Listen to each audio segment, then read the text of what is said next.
दोस्तों आज हम स्टार्ट करने जा रहे हैं क्लास 10th के मैथ्स और ये चैप्टर का नाम है बहुपद। बहुपद इसको पॉलिनोमियल्स। स्टार्ट करते हैं। बहुपद किसे कहते हैं? सबसे पहले हम देख लेते हैं कि बहुपद किसे कहते हैं।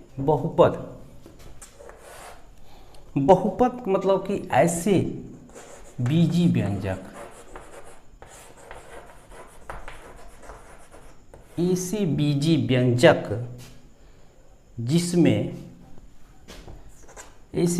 व्यंजक जिसमें चर का जो घात होगा ऋणोत्तर होगा। ऋणोत्तर मतलब ये शून्य या धनात्मक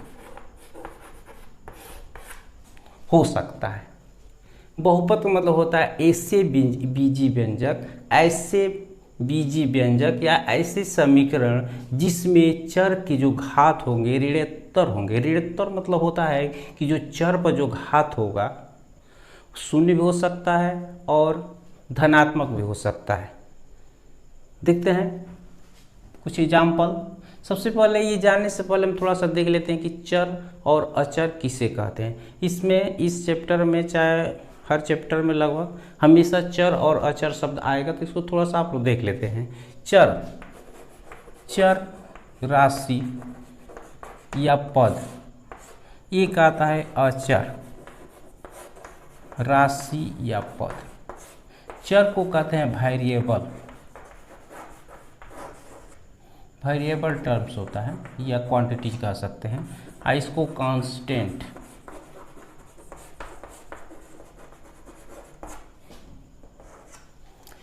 तो चर राशि या इसको चर वेरिएबल टर्म्स किसे कहते हैं और अचर राशियाँ या इसको कांस्टेंट टर्म्स कैसे कह सकते हैं, इसको थोड़ा सा हम जान लेते हैं। चर राशियाँ मतलब वे राशियाँ होती हैं जिसका मान बदलता रहता है, जिसका मान जो होता है चेंज होता रहता है। वे राशि जिसका मान बदलता रहता है उसको हम कहेंगे चर राशियाँ। मतलब वे राशियाँ जिसका मान बदलता रहता है उसको हम चर राशियाँ कहते हैं। जैसे हमने कोई स्क्वायर ले लिया, सपोज कर लिया, मान लिया कि ये स्क्वायर है, इसकी एक साइड x है, तो हम जानते हैं कि जब स्क्वायर होता है, स्क्वायर जब लेते हैं तो इसकी एक साइड x होता है, तो सभी साइड क्या होती है, सभी भुजाएं x हो जाती हैं। ये भी x होगा, ये भी x होगा, ये भी x हो जाएगा। इस तरह से मान सकते हैं कि माना कि कोई वर्ग है जिसका एक भुजा x है, तो हम जानते हैं कि सभी भुजाएं x हो जाती है, अर्थात जो वर्ग की जो भुजाएं होती हैं समान होती हैं। और इसी तरह से थोड़ा सा बड़ा वर्ग ले लेते हैं, तो इसकी मान लीजिए कि माना कोई दूसरा कोई वर्ग है जिसकी एक जो भुजा है y है, तो हम जानते हैं कि वर्ग की सभी जो साइड होते हैं इक्वल होते हैं। तो ये भी y होगा, ये भी y होगा, ये भी y होगा और ये भी y हो जाएगा। तो यहाँ पर देख रहे हैं कि ये छोटा सा जब हम वर्ग ले रहे हैं तो इसका एक साइड x है और दूसरा थोड़ा सा बड़ा हम ले रहे हैं तो ये y हो जा रहा है। मतलब कि इस x का मान बदलकर पहले इसका मान x था और x बदलकर क्या हो गया, y हो गया। आगे और भी थोड़ा बड़ा ले लेंगे तो z हो सकता है। कहने का मतलब जो इसके जो मान होते हैं बदलते रहते। पहले x था, थोड़ा बड़ा ले लिया हमने, माना कि कोई साइड इसकी y है, तो इस तरह से इसका जो मान हमेशा चेंज होता रहता है। वे राशियाँ जिसका मान हमेशा बदलता रहता है तो उसी को हम चर राशियाँ कहते हैं। इसका क्वांटिटीज भी लिख सकते हैं।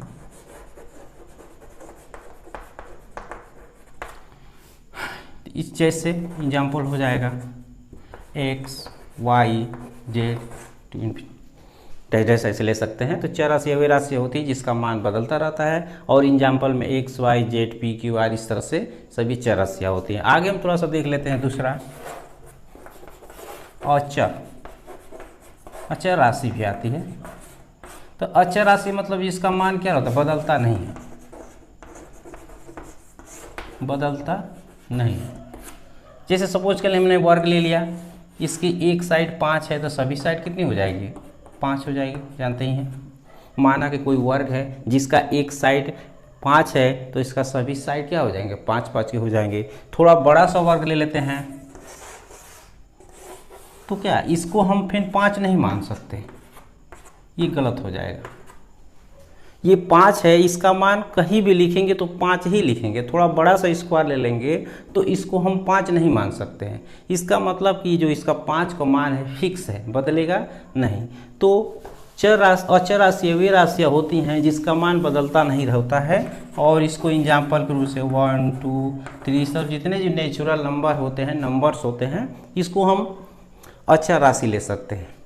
तो इतना आप लोग को कन्फर्म हो गया चर राशियाँ किसे कहते हैं, अचर राशियाँ किसे कहते हैं। तो इसको बस यही थोड़ा सा समझना है कि चर राशियाँ वे राशियाँ होती हैं जिनका मान बदलता रहता है, अचर राशियाँ वे राशियाँ होती हैं जिसका मान बदलता नहीं है। आगे हम लोग देख लेते हैं बहुपद का, बहुपद के बारे में थोड़ा समझ लेते हैं।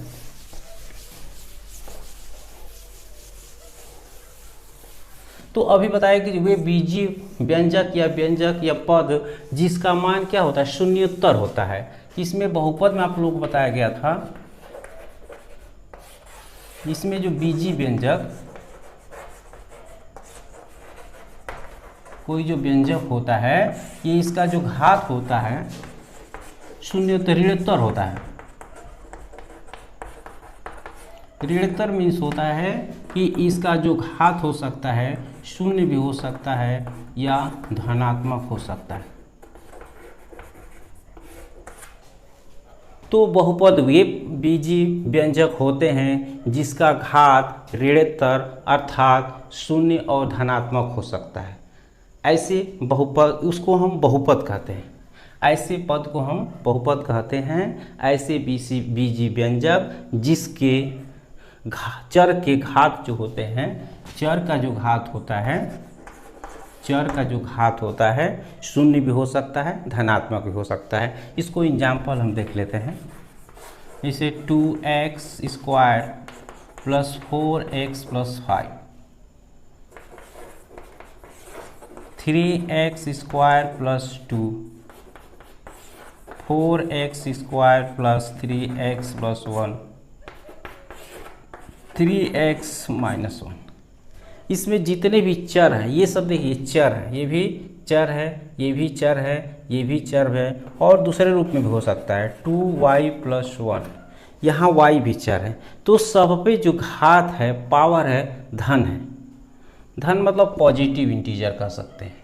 तो इस पर x केवल हम इसको बहुपद देखने के लिए हम केवल चर पद जैसे x y z p q जो सब होते हैं उस पर हम केवल उसका पावर देखते हैं, घात देखते हैं, डिग्री देखते हैं कि उस पर क्या लिखा गया है। तो x पावर 2 है तो ये पॉजिटिव 2 है। x पर क्या है? यहाँ भी 2 है, केवल x पर देखेंगे, यहाँ भी x है, यहाँ पर x पर कुछ नहीं मतलब 1 है। x 3x मतलब 3x पावर 1 है तो यहाँ भी प्लस है, और यहाँ भी ऐसे दिया है 1, यहाँ भी 1 दिया है। अगर यहाँ की देख लिया, जैसे हमने 5 लिख लिया, तो इसमें क्या है? 5 को क्या कहेंगे आप लोग बताएंगे? तो इस पर कितना घात होगा? देखिए 5 को हम लिख सकते हैं 5 इंटू एक्स पावर 0। तो x पावर 0 मतलब यहाँ x पावर क्या हो गया? शून्य हो गया। x पावर शून्य, तो हम बताएं कि जो उसके चर पर जो घात है शून्य भी हो सकता है, और यहाँ पर कोई भी संख्या रहता है उसका पावर 0 होता है तो उसका मान 1 होता है। तो इस 5 को 5 इंटू एक्स पावर 0 भी लिख सकते हैं, और 5 और इसका मान पुनः 1 हो जाएगा, और मल्टीप्लाई करेंगे तो पुनः कितना हो जाएगा? 5 हो जाएगा। तो कहीं 5 दिया रहेगा, या कहीं 10 दिया रहेगा, या कहीं 11 दिया रहेगा, तो इसमें पूछ दिया जाएगा कि इस बहुपद का घात कितना है। तो इस क्वेश्चन में बहुपद का घात 0 हो जाएगा। ऐसे क्वेश्चनों में बहुपद के घात 0 हो जाएंगे।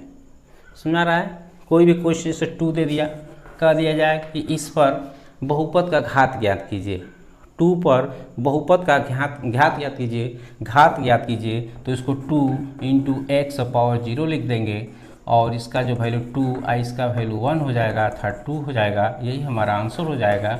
x⁻0 मीन्स इसका जो घात होगा 0 होगा।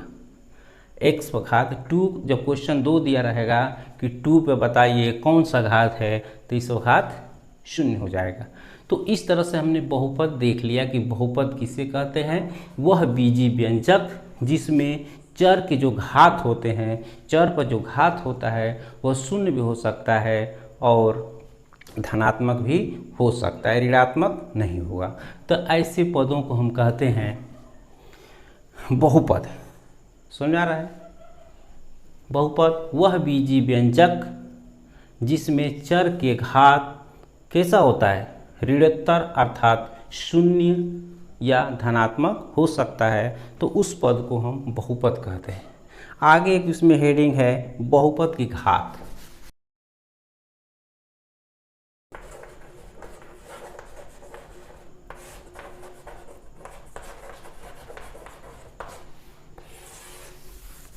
डिग्री ऑफ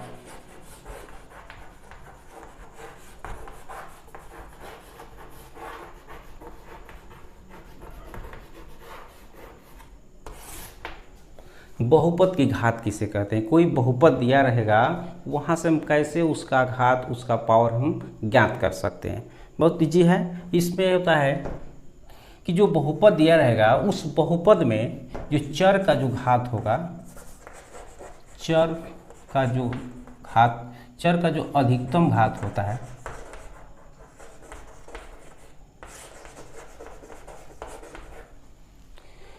उसी को हम बहुपद का घात कहते हैं।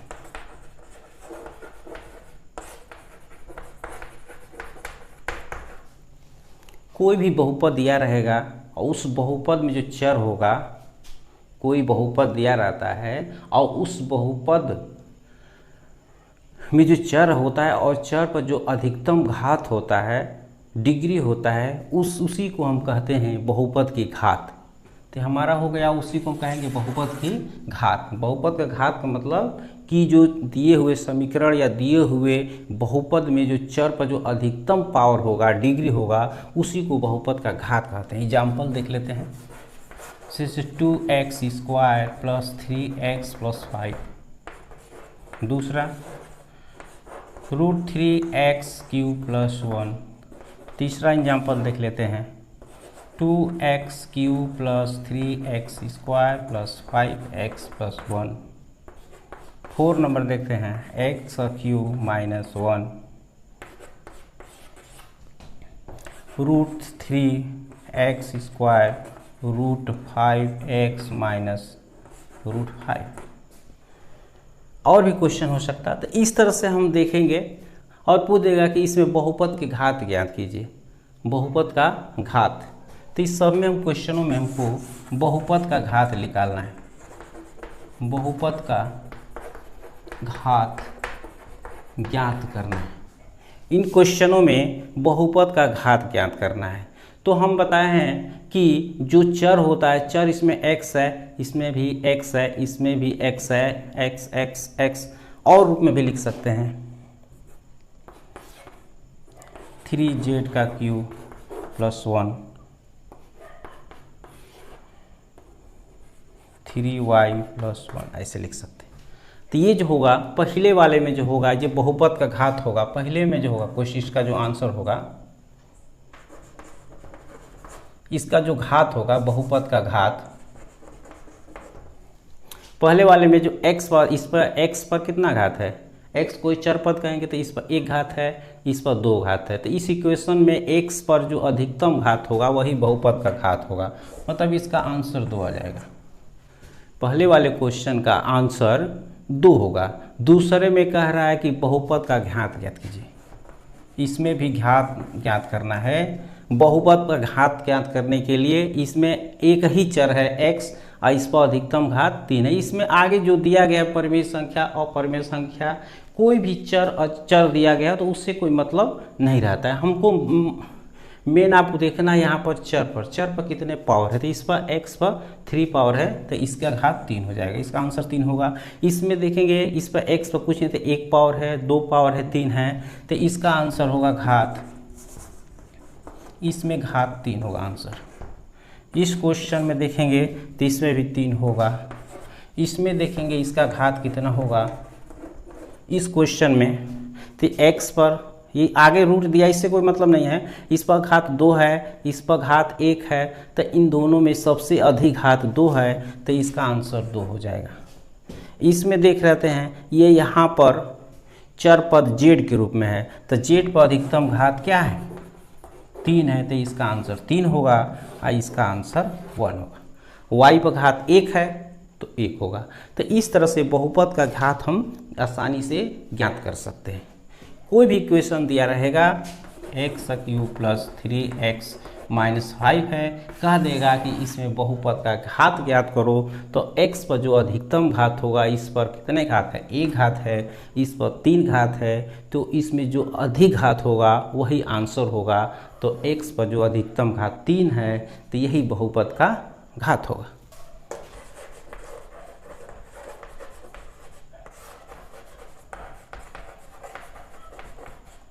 बहुपद के प्रकार।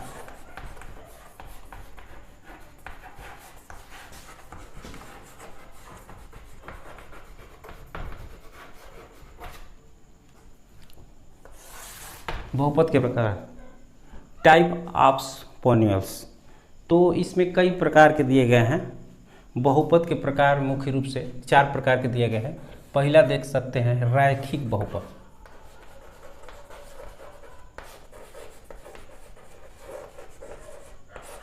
दूसरा को कह सकते हैं द्विघात।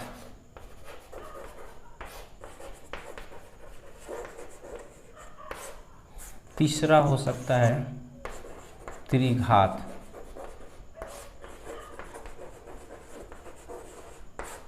चौथा होगा चतुर्घात बहुपद। इसको लिख सकते हैं लीनियर।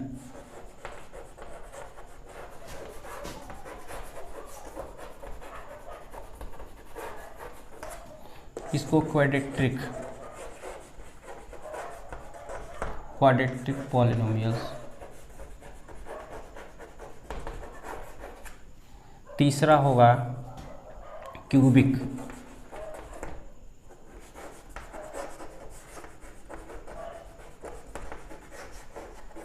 चौथा लिख सकते हैं बाई क्वाड्रेटिक।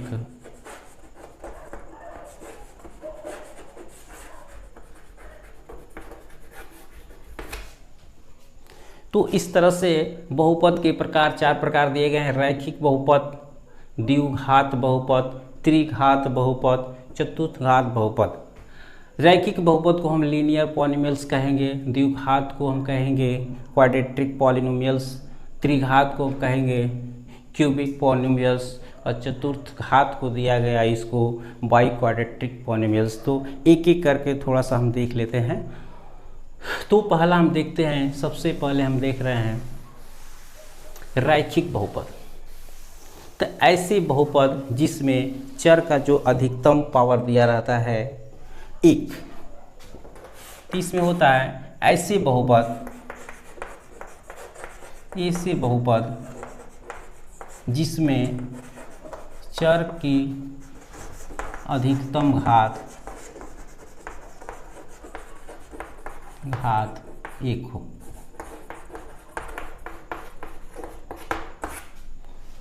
रैखिक बहुपद मतलब होता है ऐसी बहुपद जिसमें चर का जो अधिकतम घात होगा 1 होगा, उसको हम कहेंगे रैखिक बहुपद, लीनियर पॉलिनोमियल्स। लीनियर पॉलिनोमियल्स मतलब ऐसे बहुपद जिसके चर पर अधिकतम घात 1 होगा, उसी को हम रैखिक बहुपद कहेंगे। कोई भी बहुपद दिया रहेगा, सपोज करते हैं एग्जाम्पल के तौर पर कुछ एग्जाम्पल देख लेते हैं। x + 1 √x - 3 √2x, ये x बाहर है, y + 1 z + 3, ऐसे दिया गया कोई क्वेश्चन। तो ये जो चर पद है, चर पर इस पर पावर कुछ नहीं दिख रहा है, मतलब इस पर पावर 1 है, इसलिए इसको हम क्या कहेंगे रैखिक बहुपद। इसकी डिफिनीशन इस पर यहाँ आगे जो दिया गया है ये अपरिमेय संख्या है, तो इस अपरिमेय संख्या को हम नहीं देखेंगे, बस इसमें x देखेंगे और x पर पावर 1 है, इसलिए इसको रैखिक बहुपद कहेंगे। y भी एक क्या है, चर पद है, इस पर पावर 1 है, इसको हम कहेंगे रैखिक बहुपद। z भी एक चर पद है, इस पर पावर कुछ मतलब 1 पावर है, इसलिए इसको कहेंगे रैखिक बहुपद। तो ऐसे बहुपद जिस पर चर पर जो दिए अधिकतम घात होता है 1, उसी को हम कहते हैं रैखिक बहुपद। आगे देख लेते हैं अगला द्विघात बहुपद। समझ आ गया आपको? दूसरा देख लेते हैं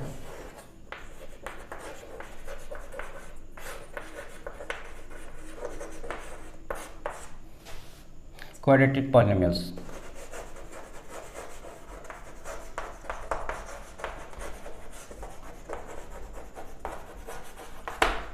क्वाड्रेटिक द्विघात बहुपद मतलब ऐसी बहुपद जिसमें बहुपद की अधिकतम घात, बहुपद जो अधिकतम घात होगा 2 होगा। ऐसी बहुपद जिस पर अधिकतम घात 2 हो उसको हम कहेंगे द्विघात बहुपद। ऐसी बहुपद जिसमें चर पर जो अधिकतम घात 2 होगा, चर पर अधिकतम घात 2 होगा, ऐसे बहुपद को हम कहेंगे द्विघात बहुपद। इसका भी एग्जाम्पल देख लेते हैं। √x √2x² plus 5x plus 1 y² plus 2y minus 5 3z² plus 1 x² plus 10x √5। ऐसे कर सकते हैं, ऐसे बहुत से एग्जाम्पल ले सकते हैं। तो इस पावर 1 है, इस पर पावर 2 है, तो चर पर अधिकतम घात 2 है, इसलिए द्विघात बहुपद हो जाएगा। इसमें भी y चर है, इस पर 1 है, इस पर 2 घात है, तो इस इक्वेशन इस बहुपद में पॉलिनोमियल्स में y पर अधिकतम घात 2 है, तो इसलिए इसका घात द्विघात होगा। इस z एक चर पद है, इस पर अधिकतम घात 2 है, इसलिए द्विघात बहुपद इसमें भी इस तरह से। तो इस तरह से क्वेश्चन देख लेंगे। द्विघात बहुपद जिसमें अधिकतम घात 2 होता है उसी को हम द्विघात बहुपद कहते हैं। अगला देखते हैं तीसरा।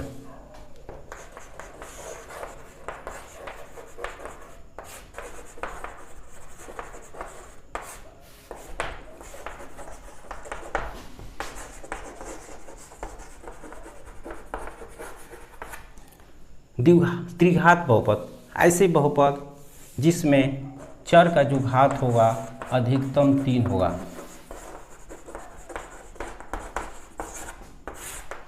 चर पर जो अधिकतम घात 3 होगा उसको हम कहेंगे त्रिघात बहुपद, क्यूबिक पॉलिनोमियल्स। तो इसका एग्जाम्पल देख लेते हैं। 3x³ plus 4x² plus x plus 5 x 3x³ plus 1 3y y² minus 2y² plus 10y minus 10 7 plus 4x minus 3x² minus x करके।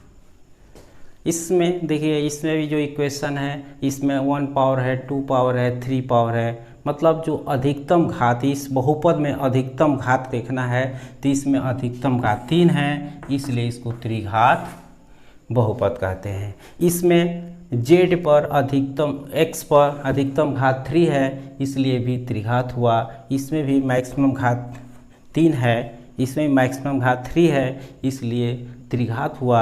इस इक्वेशन में भी मैक्सिमम घात अधिकतम घात 3 है, इसलिए हमारा क्या हुआ, त्रिघात बहुपद हुआ। आगे देख लेते हैं। अगला हमको देखना है लास्ट।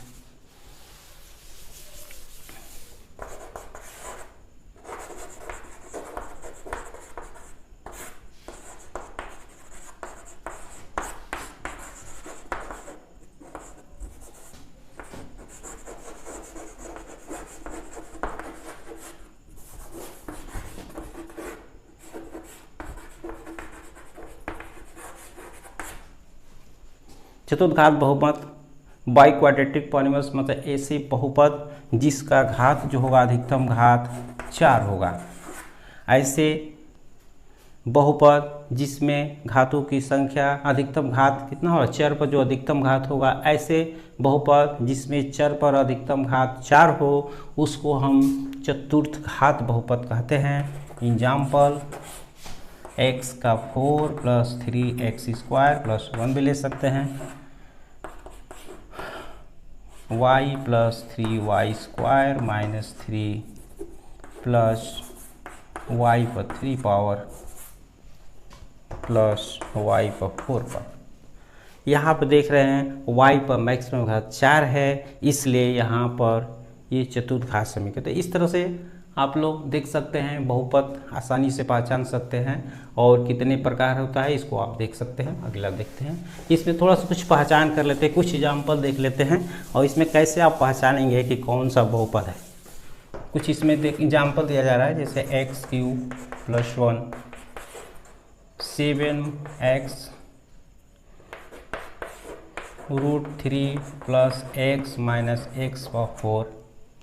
एक और एग्जाम्पल ले लेते हैं, 7 + y + y² 2 - x - x/4। ऐसे क्वेश्चन को आप लोग को पहचानना है, तो इसमें आप लोग याद करना है कि बहुपद कौन सा बहुपद है।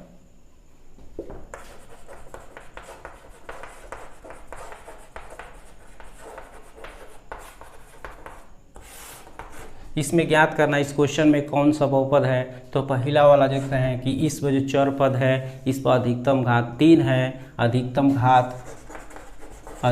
घात हम देखते हैं अधिकतम घात 3 है, इसलिए इसको हम क्या कहेंगे, त्रिघात बहुपद। त्रिघात बहुपद इसमें जो होगा अधिकतम घात इस पर कुछ नहीं मतलब 1 है, अधिकतम घात 1 है, इसलिए इसको कहेंगे रैखिक बहुपद। इस पर अधिकतम घात 4 है, इसलिए इसको हम कहेंगे चतुर्घात बहुपद। इसमें भी अधिकतम घात 2 है, ये द्विघात बहुपद होगा, इसमें 4 है, इसलिए इसको हम कहेंगे चतुर्घात बहुपद। तो इस तरह से ये क्लास यहीं पर ख़त्म होता है। अगले टॉपिक को अगले टर्न पर स्टार्ट किया जाएगा। नमस्कार।